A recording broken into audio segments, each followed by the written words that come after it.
Sur notre planète en constante mutation, la vie n'a jamais cessé de se métamorphoser. À l'âge de glace, les mammouths se déplaçaient par milliers à travers les steppes du continent européen. Ils ont inspiré à nos ancêtres des peintures qui nous fascinent encore aujourd'hui.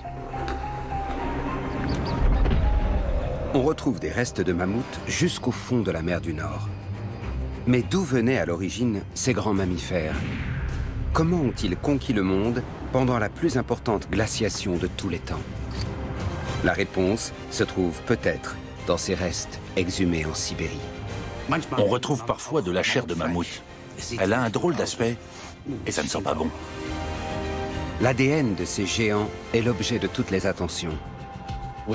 Je rêve de voir un mammouth. Certains chercheurs voudraient même les cloner.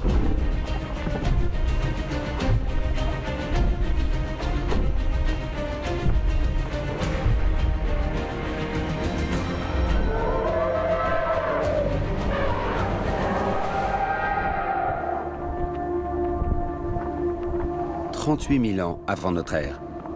Le soleil vient de se lever par un froid glacial sur les Pays-Bas actuels. Ces rennes, en quête de subsistance, semblent soudain inquiets. C'est qu'ils ne sont pas seuls.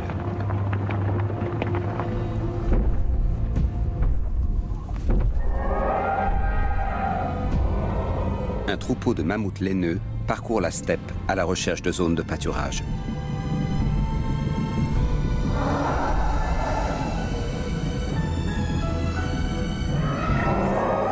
Ces proches cousins des éléphants peuplent alors de vastes régions.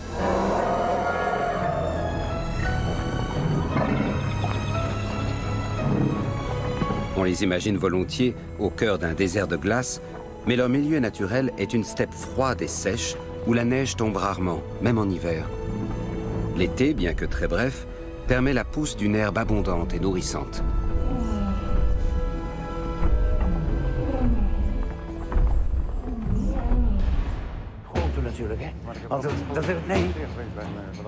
Nous sommes au port de Scheveningen, sur la côte néerlandaise.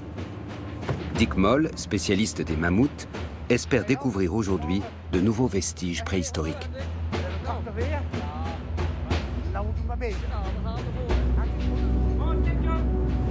Sans plus attendre, cap au large.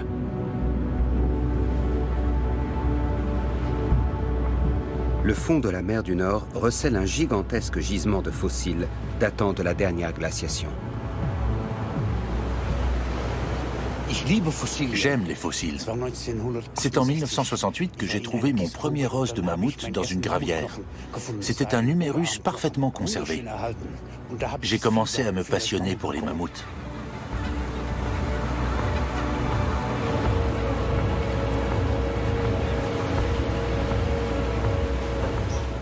Nous nous trouvons à l'emplacement de l'ancien delta du Rhin.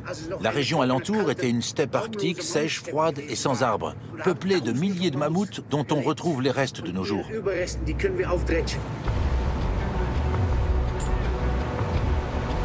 Les chenaux de navigation menant au port de Rotterdam passent à quelques kilomètres de la côte. Afin que les grands navires circulent sans encombre, un dragage d'entretien est effectué régulièrement à 25 mètres de profondeur. Il remue des couches de sédiments qui renferment d'innombrables fossiles. Un chalut de fond suffit alors pour les remonter à la surface.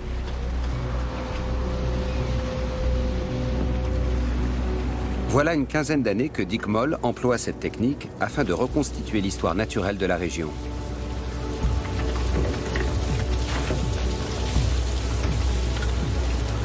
Au bout d'une heure de manœuvre, un filet lourd de plusieurs tonnes est remonté. À première vue, il n'y a là que des étoiles de mer, des poissons et de la vase. Mais très vite, notre spécialiste repère des ossements.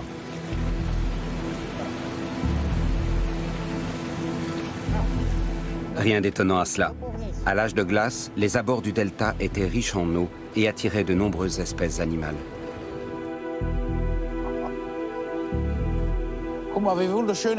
L'état de conservation est parfait. C'est une vertèbre dorsale de mammouth. Voici le corps vertébral et le processus épineux. Les muscles fixés ici permettaient de soutenir la tête de l'animal alourdi par ses énormes défenses. Bien sûr, le mammouth avait également une bosse, d'où ce processus épineux très long. Cette vertèbre est vraiment bien conservée. On voit tout de suite qu'elle appartenait à un animal adulte assez âgé. C'est fantastique. Il nous en faut d'autres.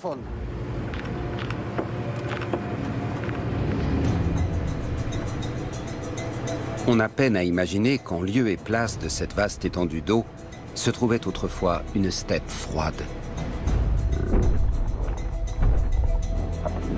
Un milieu de vie idéal pour les mammouths laineux qui comptaient parmi les plus grands animaux de cette partie du monde.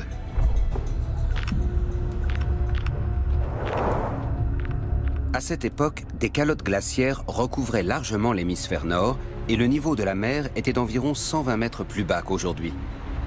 L'Europe présentait donc un visage très différent, avec 30% de terres émergées en plus, et les îles britanniques étaient soudées au continent. Autant d'espace à conquérir pour de nombreuses espèces animales.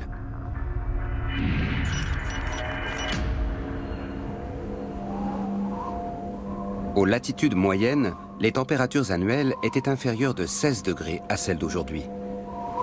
Les glaciers du nord s'étendaient jusqu'à nos côtes actuelles. Aux alentours, le climat était comparable avec celui d'aujourd'hui au Spitzberg, aux confins de l'océan Arctique. Dans la partie sud du continent, les conditions de vie étaient moins rudes. Malgré des températures froides, le soleil printanier faisait reverdir la terre chaque année. Bon nombre d'espèces qui vivaient sous ces latitudes peuplent aujourd'hui l'Arctique, comme le bœuf musqué ou le renne.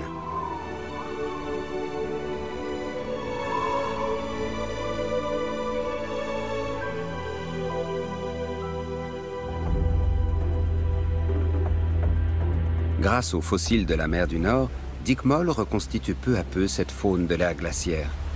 Pour le chercheur, c'est l'œuvre de toute une vie.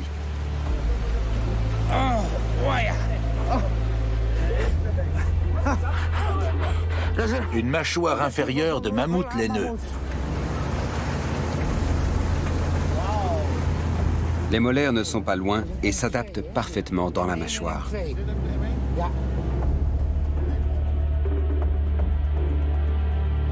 C'est une journée faste. Dick Moll a réuni un butin appréciable, notamment ses os de pattes de mammouth qui pèsent 30 kilos.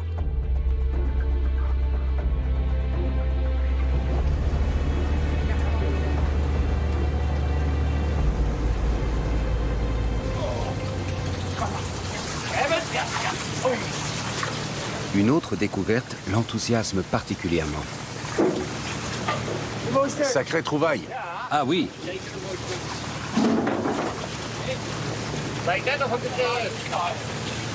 Une défense de mammouth. De l'ivoire vieux de 40 000 ans.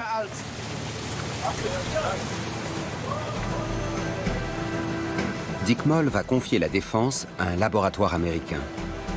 L'analyse de l'ivoire permettra peut-être d'en savoir plus sur le mode de vie de ce mammouth mâle et les circonstances de sa mort.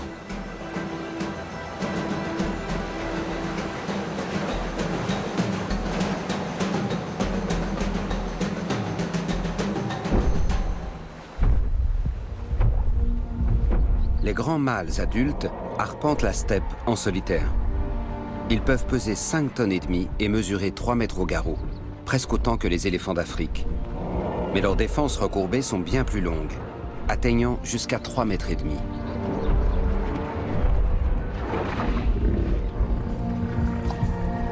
Un mâle repu se dirige vers le cours d'eau pour s'abreuver.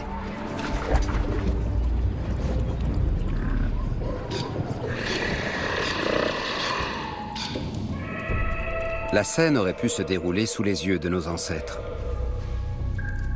Dans cette peinture, ils viennent de tuer un renne qui va leur fournir de la nourriture pour plusieurs jours.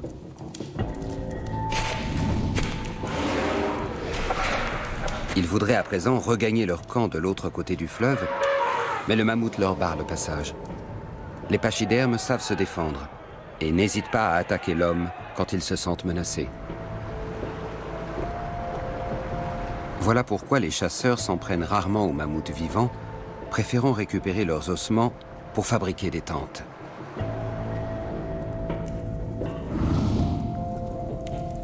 Les restes de mammouths servent aussi de combustible. Dans la steppe, le feu est indispensable à la survie, mais le bois est rare.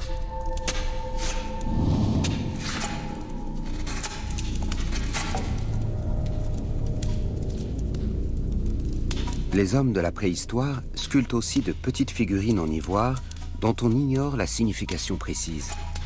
Peut-être les mammouths incarnent-ils pour eux la force et la puissance.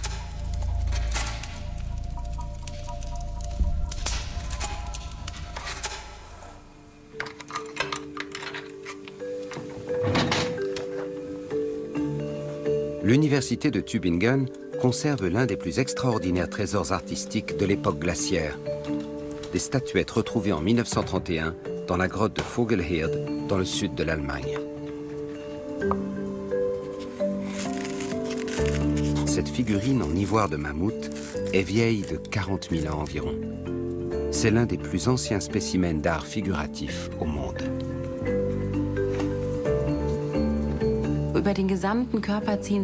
Il y a des traits gravés sur tout le corps de l'animal, principalement de petites croix. Entre les jambes, à l'avant et à l'arrière, la figurine est percée d'un trou circulaire. Cela veut dire qu'elle se portait certainement en pendentif, éventuellement comme une amulette. Elle se transmettait peut-être d'une personne à une autre. On suppose que les défenses de mammouth étaient tout d'abord réduites en morceaux de petite taille à coups de pierre. Les artistes de la préhistoire utilisaient ensuite des lames de silex pour façonner l'ivoire.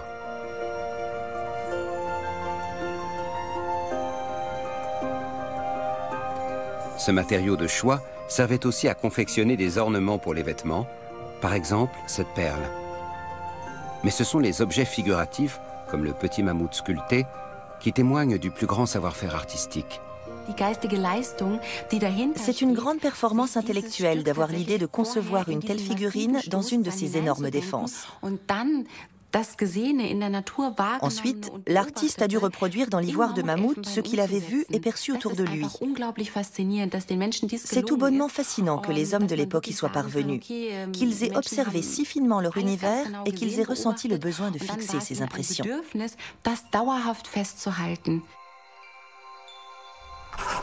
Ce mammouth laineux gravé sur un bloc d'ardoise date de 15 500 ans environ et a été retrouvé à Gunnersdorf en Rhénanie. La représentation est rudimentaire, mais on reconnaît toutes les caractéristiques des mammouths, notamment la toison hirsute et le dos tombant, qui les différencient de nos éléphants d'aujourd'hui.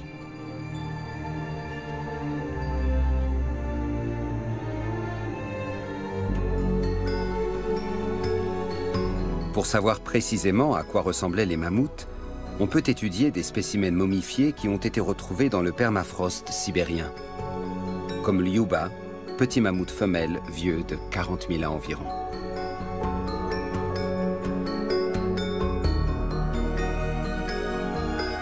Un scanner à la pointe de la technologie permet de l'examiner sous toutes les coutures.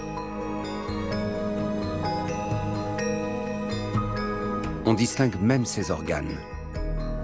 Au vu des sédiments contenus dans sa trachée et ses poumons, les chercheurs pensent que l'Yuba est morte étouffée dans la boue, au bord d'un cours d'eau. Ses poumons se sont sans doute remplis de vase quand elle tentait désespérément de respirer.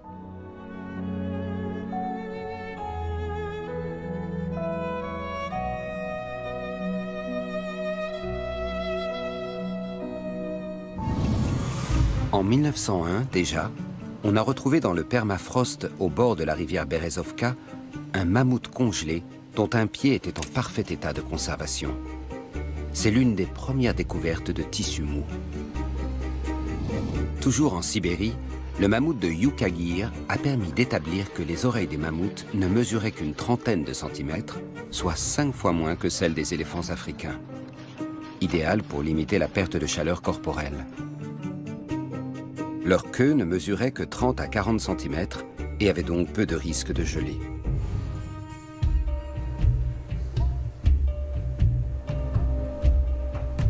Pour nous faire une idée des proportions d'un mammouth adulte, nous prenons la direction du Muséum national d'histoire naturelle de Paris, où sont exposés plusieurs squelettes.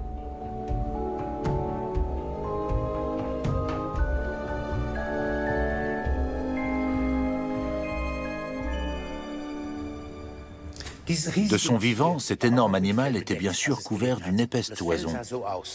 Voilà à quoi elle ressemblait. Un sous-poil fin qui protégeait la peau, et par-dessus des poils de garde appelés jarres. Ils atteignaient une longueur supérieure à 1 mètre et pendaient du ventre et des pattes. Cette toison était un vrai manteau qui le préservait du froid dans la steppe. Des travaux récents ont montré que les mammouths laineux arboraient différentes couleurs de poils. Certains étaient presque blonds, beaucoup roux, et d'autres pratiquement noirs. Il suffit de poser son nez dessus et le mammouth revient à la vie. Ça permet de se faire une bonne idée de son odeur.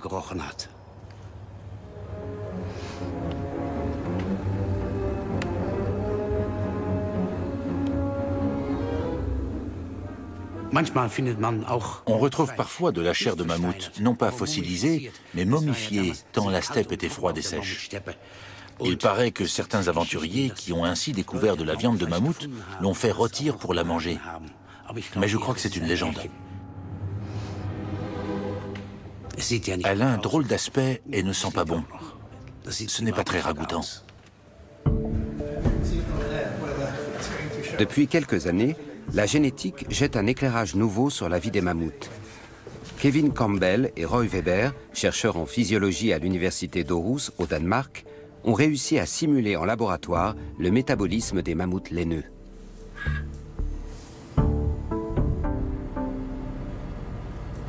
Grâce à l'ADN de leurs fossiles, ils ont reconstitué la structure de l'hémoglobine des mammouths, cette protéine qui permet le transport de l'oxygène dans le sang. On peut obtenir des séquences d'ADN de ces espèces éteintes et faire produire par des bactéries une protéine identique à celle que généraient les mammouths il y a 43 000 ans. On a là une vraie machine à remonter le temps. C'est comme si on pouvait revenir en arrière et prélever un échantillon sanguin sur un mammouth. Leur hémoglobine était exactement la même que celle qui se trouve dans ce tube à essai.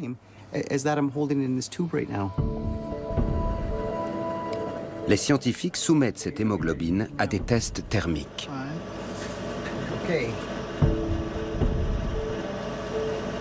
La plupart des mammifères doivent maintenir une température corporelle élevée pour que l'hémoglobine puisse remplir sa fonction. Mais pas les mammouths laineux. Même pratiquement gelés, leurs extrémités étaient encore suffisamment alimentées en oxygène. Cela réduisait fortement leurs besoins énergétiques, en particulier pendant l'hiver. Quand il faisait nuit, 24 heures sur 24, ils ne consommaient alors que des plantes fanées ou mortes, à valeur nutritive très faible. Cette hémoglobine était déterminante pour leur survie.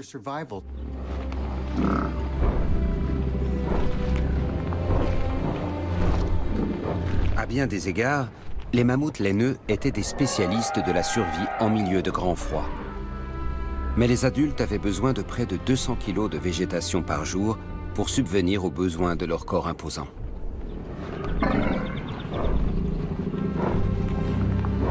On estime qu'ils passaient jusqu'à 18 heures par jour à se nourrir.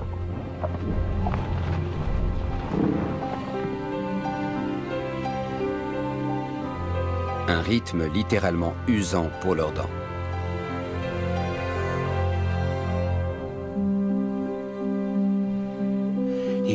Au cours de sa vie, le mammouth laineux disposait de 6 séries successives de molaires dans chaque mâchoire. Ses dents comportaient une couronne assez haute et un grand nombre de ces fines lames d'émail, ce qui lui permettait de mastiquer et de broyer les herbes coriaces de la steppe. Une fois la dernière série de dents usées, c'était terminé. L'animal mourait de faim.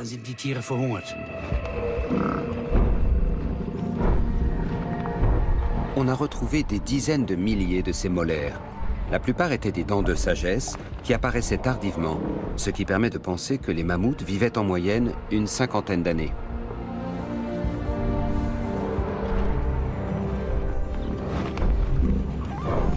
La présence des pachydermes profitait à d'autres espèces. Ils produisaient un fertilisant précieux pour le sol de la steppe.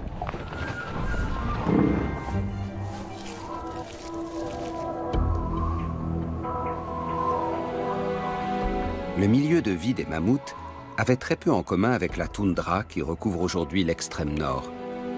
Celle-ci est constituée de buissons nains, de mousses et de lichens, des plantes peu nourrissantes et à la croissance lente. Les mammouths ne pourraient pas survivre ici.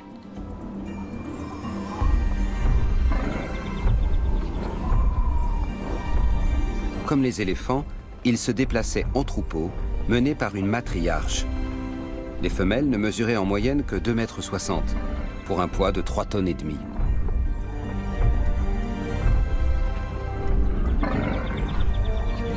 Le reste du troupeau se composait de jeunes mâles et femelles, y compris de bébés mammouths. La gestation durait 22 mois. À leur naissance, les petits étaient maternés par l'ensemble du troupeau et apprenaient, auprès de leurs aînés, à survivre dans la steppe.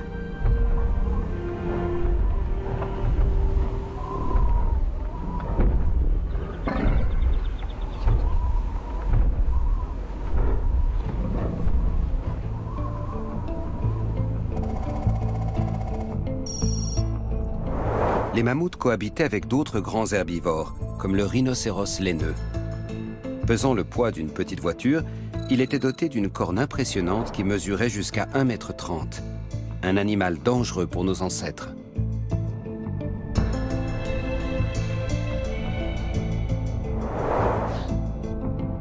Le bison des steppes portait lui aussi des cornes d'une envergure atteignant 1,5 m. Certains spécimens faisaient la taille d'un jeune mammouth.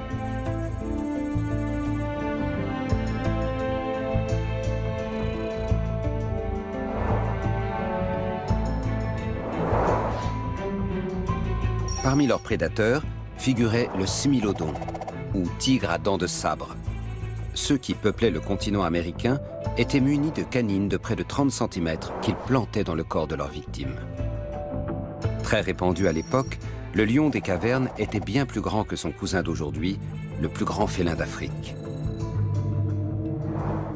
Toutes ces espèces maîtrisaient parfaitement l'art de la survie en milieu froid. Quant au mammouth laineux, il est le dernier maillon d'une longue évolution entamée des millions d'années avant la dernière glaciation.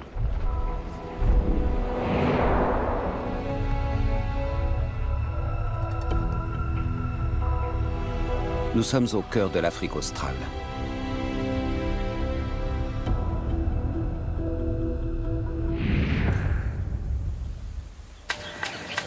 Au parc national d'Etosha, en Namibie.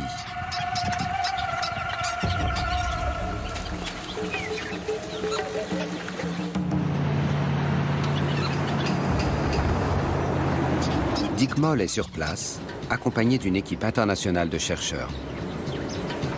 Des fossiles de la plus ancienne espèce de mammouth connue ont été retrouvés dans une zone reculée. Une découverte inestimable qui va permettre d'en savoir plus sur les débuts encore mal connus de l'évolution des mammouths.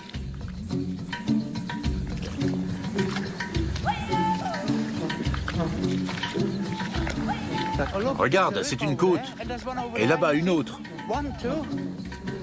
Encore un os énorme ici. Il est cassé. Fémur, bassin et colonne vertébrale. Cette côte, que la force du courant a mise au jour, sera facile à dégager et à reconstituer. À quelques mètres de là, des éclats d'ivoire laissent supposer la présence d'une défense enfouie dans le sol. On ne va pas chômer pendant les jours qui viennent pour sortir tout ça. C'est passionnant. Il est très rare de trouver une colonne vertébrale en position anatomique. Tu imagines tout ce qu'on trouverait en faisant des fouilles ici? Voilà qui est prometteur pour les chercheurs. Les parties de squelette qu'ils ont découvertes appartiennent à un Mammuthus subplanifrons, le nom scientifique de ce mammouth primitif. Une trouvaille très rare.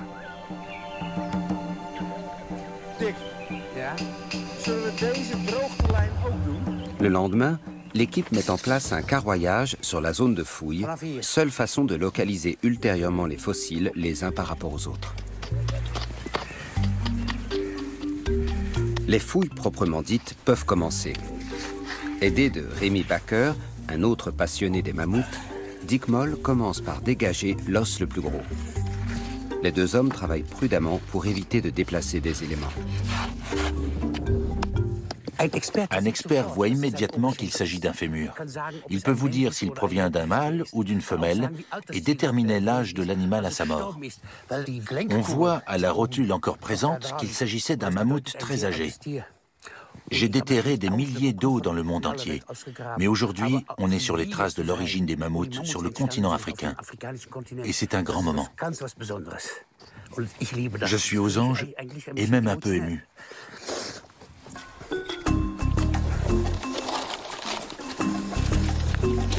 Pour faciliter son extraction et son transport, l'os est enduit d'une couche de plâtre. Ainsi, les différents fragments resteront bien en place.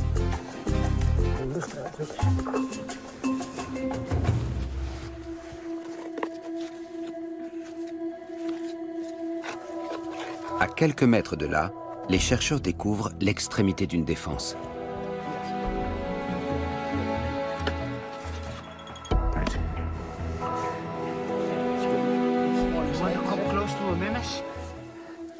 C'est super. Touche, Martine. Elle est lisse. Très lisse. L'intérêt ici, c'est qu'on distingue nettement sur cette surface lisse ce qu'on appelle les stries de Schreger, qui permettent de déterminer l'âge de l'ivoire. On les voit bien à la lumière naturelle. D'habitude, il faut un microscope.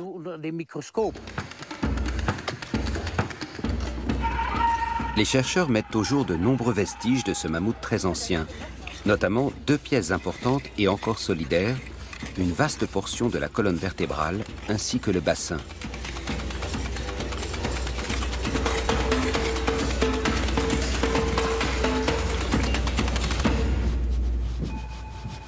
Rémi Baker peut ainsi reconstituer sur le papier l'apparence de l'animal.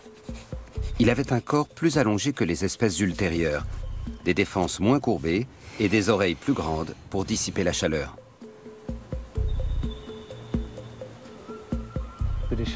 À quoi ressemblait son habitat? Des fossiles de plus petite taille et des fragments de molaires permettent d'en savoir plus. Comparé à l'émail des mammouths laineux, qui fait environ 1 mm, celui-ci est plus épais. On a recensé ici 23 espèces de vertébrés, y compris des tortues et des flamants roses. Vous avez ici l'os d'une patte. On a aussi retrouvé de nombreux poissons-chats. Ça, c'en est un. Il devait mesurer 1 mètre de long. Cette zone est aujourd'hui une steppe herbeuse parsemée de quelques buissons, mais il y a 4 millions d'années, il y avait ici des palmiers et de grands arbres dont pouvaient se nourrir les mammouths. Ils vivaient dans un milieu forestier, bien plus humide que de nos jours.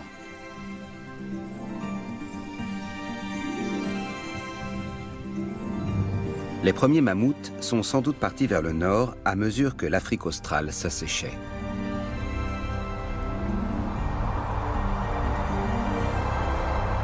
Ils se sont disséminés sur le continent avant de gagner l'Europe.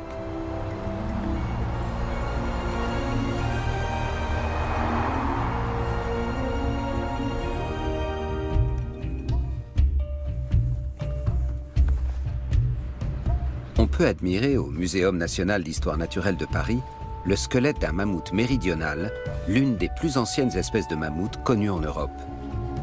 Les premiers fossiles ont été retrouvés dans le sud du continent, d'où son nom. Il y a près d'1 siècle déjà, il attirait des foules de visiteurs.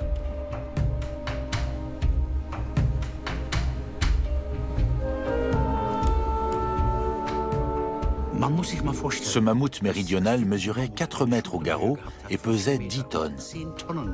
C'est presque le double des mammouths antérieurs ou des éléphants africains d'aujourd'hui. Une espèce aux dimensions impressionnantes. Les pattes des mammouths sont capitales. Elles nous en disent beaucoup sur l'animal et sur sa carrure, car elles sont comme les fondations d'une maison. Ce squelette de pied nous indique précisément la hauteur au garrot de son propriétaire. Voici par exemple un os de pied de mammouth méridional extrait du fond de la mer.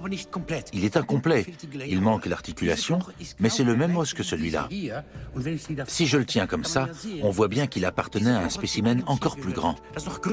Il devait mesurer 4,5 mètres au garrot et peser dans les 12 tonnes. C'était un sacré mammouth.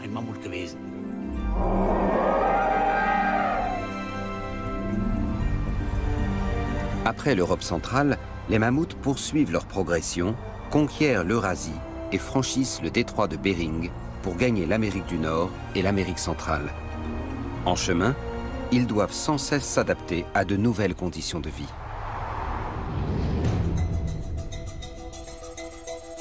La famille Mammuthus s'enrichit encore. L'Amérique du Nord voit se développer le mammouth des prairies, seule espèce exclusivement américaine, parfaitement adapté aux grandes étendues du Nouveau Monde. Dans le nord-est de l'Asie, apparaît le mammouth des steppes, un maillon intermédiaire avant l'apparition du mammouth laineux, le dernier du genre.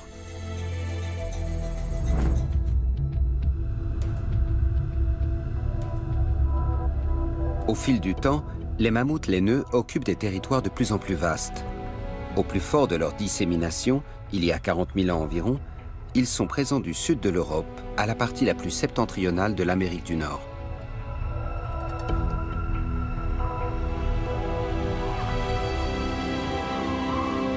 Le sol du Yukon, territoire du nord du Canada, recèle d'innombrables fossiles de l'ère glaciaire.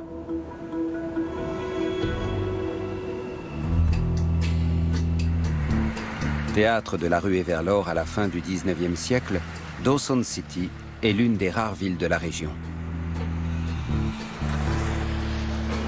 Les mines d'or des alentours offrent un terrain de chasse idéal pour Dick Moll, venu étudier l'évolution des mammouths américains.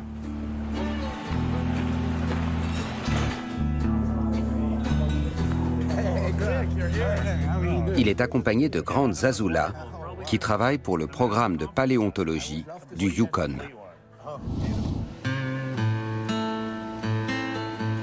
Pendant la ruée vers l'or, il n'était pas rare de tomber sur d'énormes défenses et autres ossements de mammouth.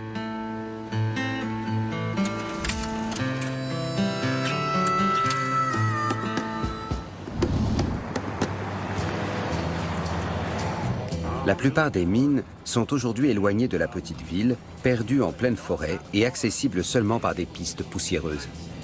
Les orpailleurs ne passent ici que les mois d'été. Pendant l'hiver glacial, la vie s'arrête. Bernard Johnson, propriétaire d'une mine, est aussi collectionneur de fossiles. Il présente à ses visiteurs un os de mammouth à moitié dévoré par les loups. C'est toi qui l'as trouvé? Oui, c'est toi, Bernard, il y a longtemps. Où est le reste? Il a été mangé. T'en as d'autres, non? Parmi les trouvailles du chercheur d'or, un énorme crâne de bison. C'est de l'or? Oui, du vrai. De sa mine. Je peux? Pas touche. Tu peux la sous-peser. Waouh! Elle est énorme. Et très lourde.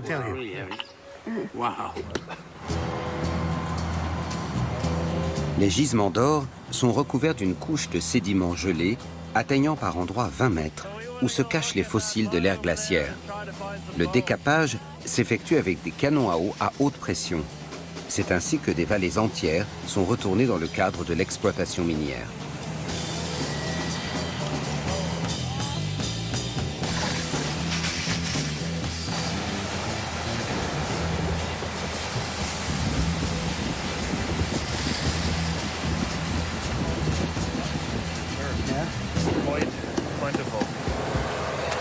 Si les fouilles sont ici malaisées, elles sont toujours fructueuses.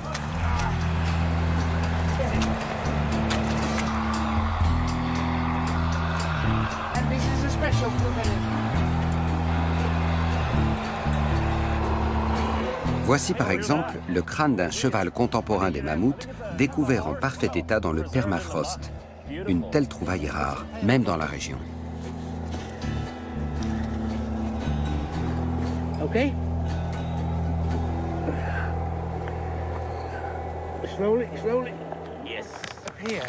La terre gelée a aussi conservé des fragments de végétaux, comme des nids de spermophiles arctiques, de petits écureuils qui vivaient dans la steppe.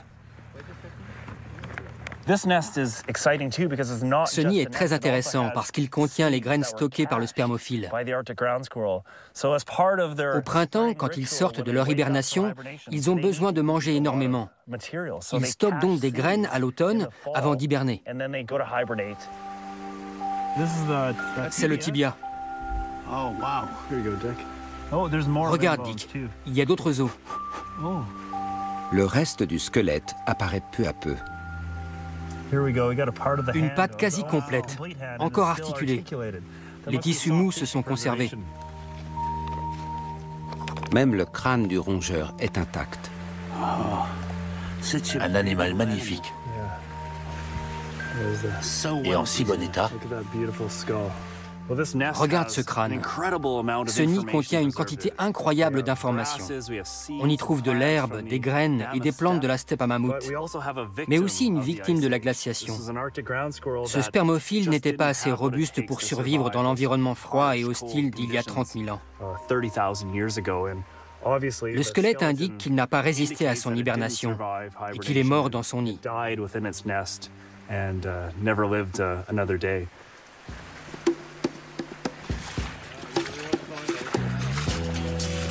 Elizabeth Hall, du programme de paléontologie du Yukon, a repéré une défense de mammouth mâle rejetée par un cours d'eau. C'est génial. C'est une vraie défense. Sans aucun doute. Attention. Oh, c'est lourd. C'est fantastique que tu aies trouvé ça. Il n'y a pas beaucoup de fossiles à cet endroit. C'est une sacrée découverte. Et regardez là. Cette défense contient toute l'histoire de l'animal auquel elle appartenait. On va pouvoir la comparer à celle qu'on a retrouvée en mer du Nord. Avec une trouvaille pareille, on est au plus près des mammouths. Je vais la porter sur l'épaule. Tu es sûr? Ah oui, ce n'est jamais que 50 kilos d'ivoire. C'est bon, j'y vais. Bon courage, à tout à l'heure. À plus tard. Ça va aller? Oui, je suis euphorique.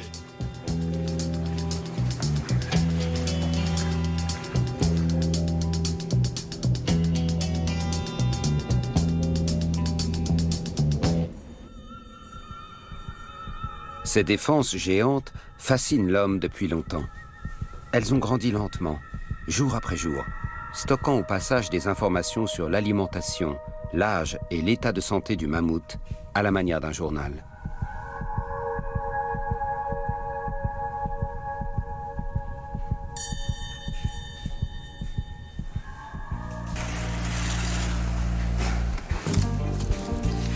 Daniel Fisher de l'Université du Michigan à Ann Arbor est l'expert le plus réputé au monde en matière de défense de mammouth. Afin d'examiner de près les pièces découvertes en mer du Nord et dans le Yukon, il va les scier dans le sens de la longueur. Il lui faut d'abord les immobiliser dans un châssis de bois au moyen de mousse polyuréthane.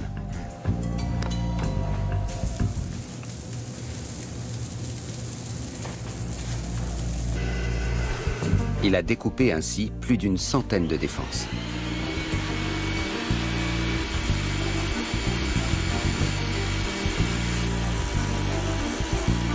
C'est la seule façon de vérifier l'état de conservation de l'ivoire et d'accéder aux informations qu'il renferme.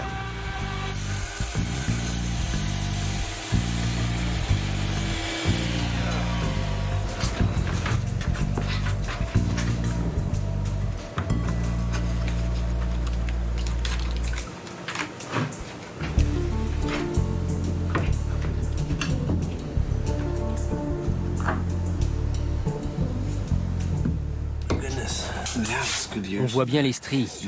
C'est magnifique. Je ne sais plus où donner de la tête.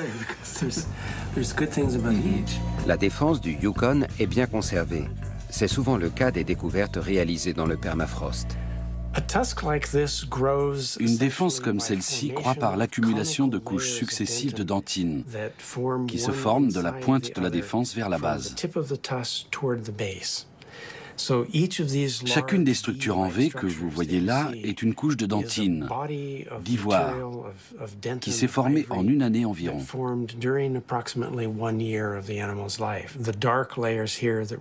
Les parties sombres correspondent aux hivers, tandis que les plus claires sont celles des printemps et des étés. Ce tronçon de défense couvre une vingtaine d'années, situé approximativement entre la 15e et la 35e année d'existence de l'individu. Let's say early mid-30s or something like that.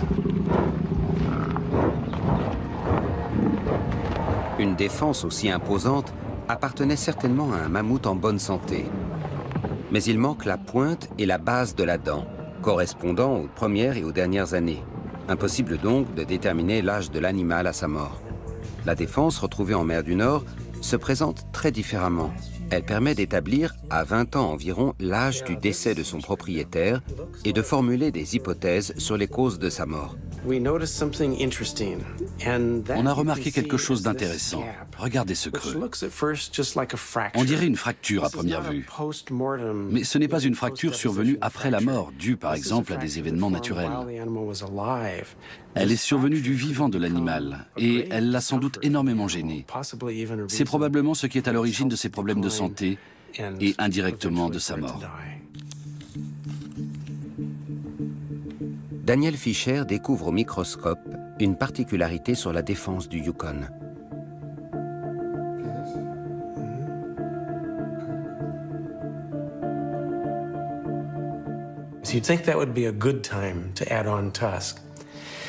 On pourrait croire que la saison estivale était propice à la croissance de la défense. Mais on constate de façon récurrente que la pousse ralentissait à cette période de l'année.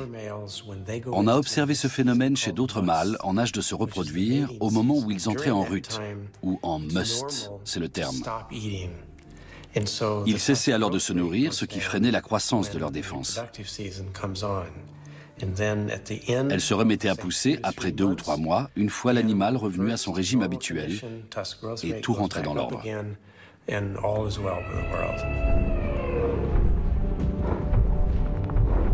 Dans la steppe glaciaire, un grand mâle cherche à se rapprocher des femelles d'un troupeau. Son poil, lustré par une sécrétion glandulaire suintant de ses tempes, indique qu'il veut s'accoupler.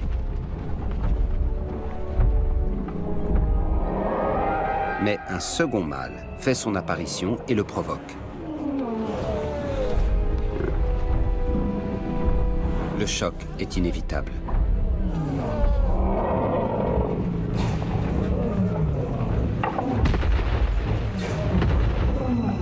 Les deux géants s'affrontent à coups de défense, chacun essayant de blesser l'adversaire au flanc et au ventre. Dans un premier temps, l'issue est incertaine. Puis, tout bascule.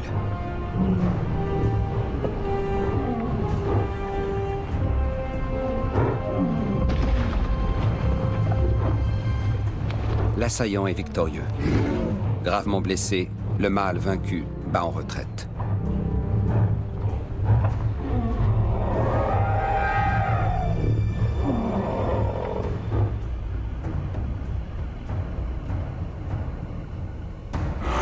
Il meurt peu après.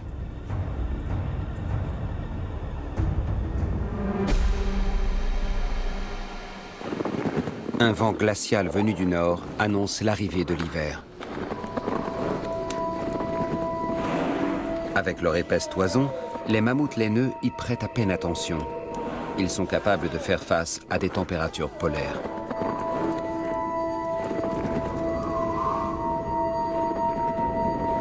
En revanche, les chasseurs de l'âge de glace vont bientôt se mettre en chemin vers le sud, plus chaud, pour y passer l'hiver. Leurs grottes les protègent du froid. Pendant de nombreux millénaires encore, l'homme et les mammouths vont vivre côte à côte au rythme des saisons. Jusqu'au profond bouleversement climatique qui entraînera la disparition des grands mammifères. Quant à la raison précise de leur déclin à la fin de la dernière glaciation, les hypothèses des chercheurs divergent. une chose est certaine, le réchauffement les met à rude épreuve.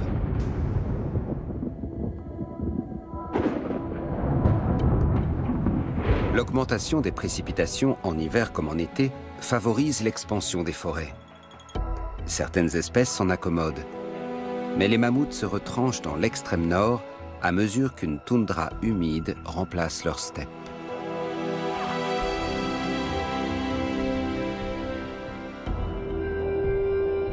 Leur extinction progressive commence dans l'ouest et le centre de l'Europe. Pendant plusieurs millénaires, la Sibérie va constituer leur ultime refuge. Les derniers individus disparaissent il y a 3700 ans sur l'île Wrangel, au large de la côte sibérienne, près de 1000 ans après la construction des pyramides d'Égypte.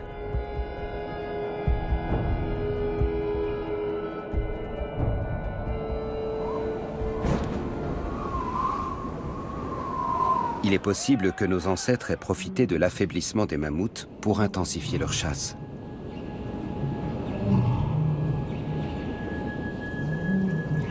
Pour autant, on sait qu'ils ne sont pas responsables de leur disparition.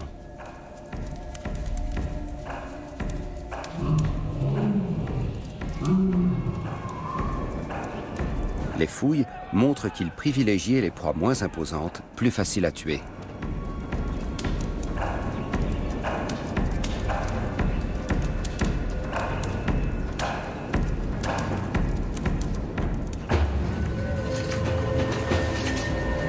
La science pourrait-elle aujourd'hui ressusciter les géants de l'âge de glace? Ils exercent sur nous une telle fascination que certains scientifiques voudraient même les cloner. Des équipes russes et coréennes explorent ainsi le permafrost sibérien à la recherche de cellules intactes de mammouths laineux. Les médias relaient régulièrement leurs annonces sensationnelles.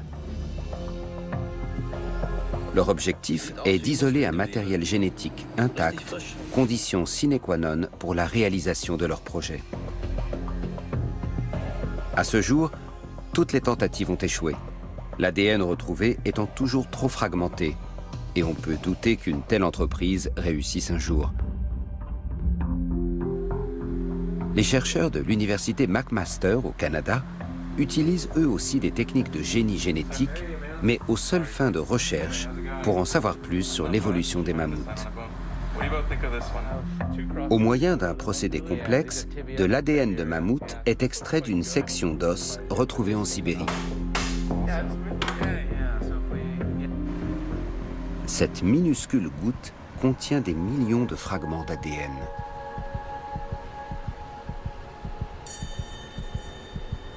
Un séquenceur haut débit les déchiffre et complète les informations manquantes.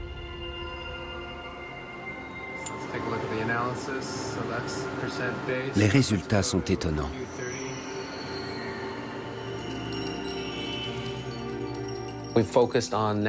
Nous nous sommes concentrés sur un descendant du mammouth méridional, le mammouth de Colomb, qui était plus grand que le mammouth laineux. Les paléontologues les ont toujours considérés comme deux espèces distinctes. Or, l'analyse de l'ADN montre qu'il existe en réalité un lien très étroit entre elles. Les puissants mammouths de Colomb, mâles, s'accouplaient avec des mammouths laineux femelles, sans doute après avoir évincé leurs partenaires plus petits. Si les deux espèces pouvaient se croiser, c'est qu'elles étaient apparentées de plus près qu'on le pensait jusqu'à présent. À l'université McMaster, le clonage des mammouths n'est pas à l'ordre du jour.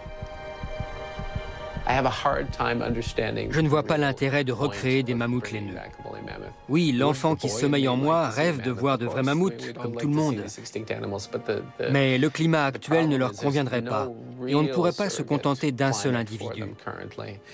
Il en faudrait des centaines pour obtenir une population capable de se reproduire.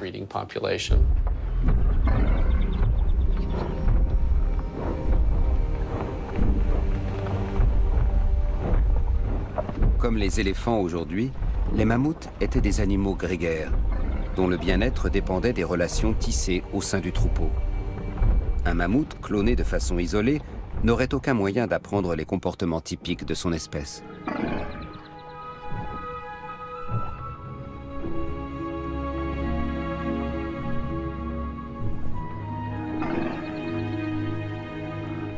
En outre, leur steppe si caractéristique a complètement disparu à la fin de la dernière glaciation.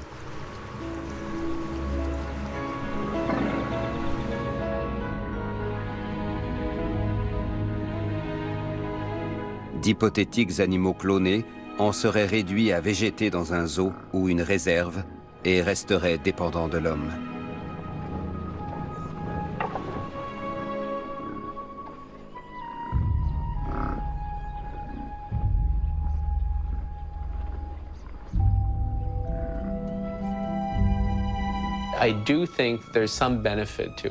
Si le projet de ressusciter certaines espèces permet d'attirer l'attention sur les extinctions passées et sur les espèces menacées aujourd'hui parce que l'homme continue de saccager la planète, c'est peut-être une bonne chose.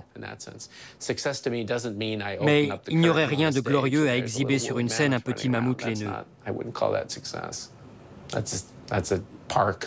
Ça, ce serait un spectacle de parc d'attractions ou de zoo. Et je doute que ça intéresse grand monde. Les mammouths ont dominé la dernière glaciation. Les nouvelles technologies pourront-elles un jour les faire exister à nouveau?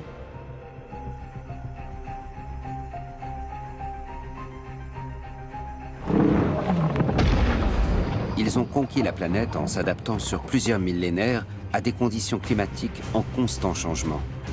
De nombreuses découvertes paléontologiques permettent de retracer leur parcours. Depuis leur berceau en Afrique australe, jusque dans le nord du Canada et le fond de la mer du Nord.